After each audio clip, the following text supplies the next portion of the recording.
Remember when we talked about R squared and I told you it was a very widely used measure of explanatory power?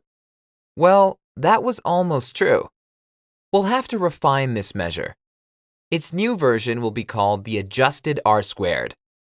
A statistician would always take a look at it when performing regression analysis.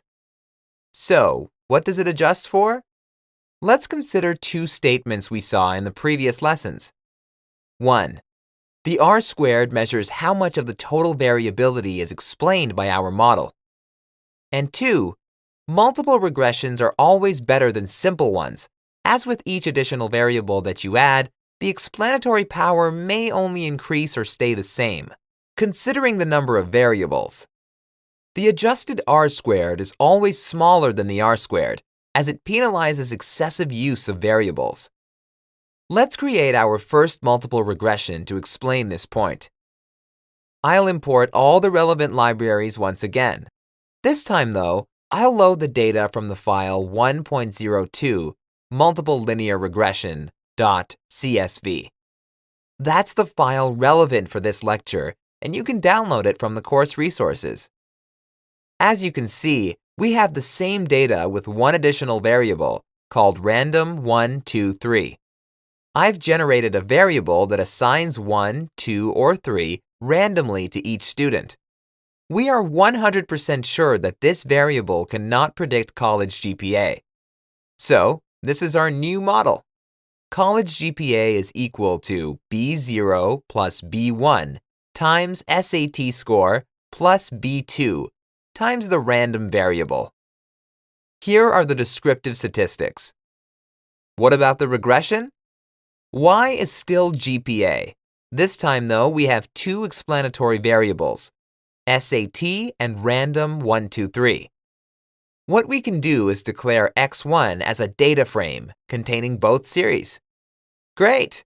The rest remains unchanged. Let's run the code and check out the newly created regression tables.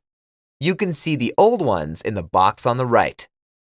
We notice that the new R squared is 0.407, so it seems as we have increased the explanatory power of the model.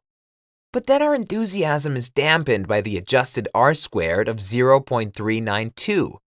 We were penalized for adding an additional variable that had no strong explanatory power. We have added information but have lost value. Point is, you should cherry-pick your data as to exclude useless information. However, one would assume regression analysis is smarter than that, right? Adding an impractical variable should be pointed out by the model in some way. Well, that's true. Look at the coefficients table. We have determined a coefficient for the random123 variable, but its p-value is 0.762. Remember the null hypothesis of the test? Beta 2 equals 0. We cannot reject the null hypothesis at the 76% significance level. This is an incredibly high p-value. Let me remind you that for a coefficient to be statistically significant, we want a p-value of less than 0.05. Our conclusion is that the variable random123 not only worsens the explanatory power of the model, reflected by a lower adjusted R squared, but is also insignificant. Therefore, it should be dropped altogether. Dropping useless variables is important.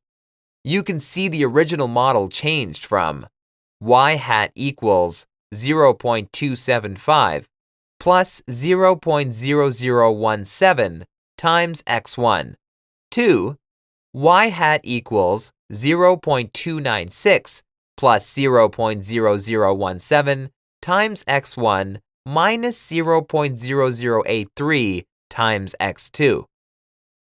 The choice of third variable affected the intercept. Whenever you have one variable that is ruining the model, you should not use this model altogether, because the bias of this variable is reflected into the coefficients of the other variables. The correct approach is to remove it from the regression and run a new one, omitting the problematic predictor.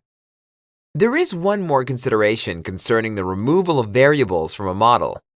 We can add 100 different variables to a model and probably the predictive power of the model will be outstanding. However, This strategy makes regression analysis futile.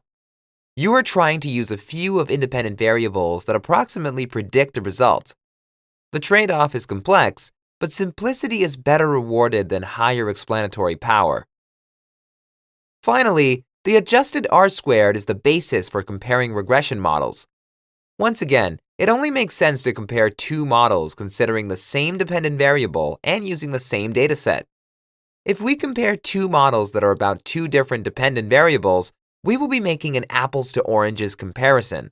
If we use different datasets, it is an apples to dinosaurs problem. As you can see, adjusted R-squared is a step in the right direction, but should not be the only measure trusted. Caution is advised, whereas thorough logic and diligence are mandatory. In our next lesson, we will learn how to assess the overall significance of a model. Thanks for watching.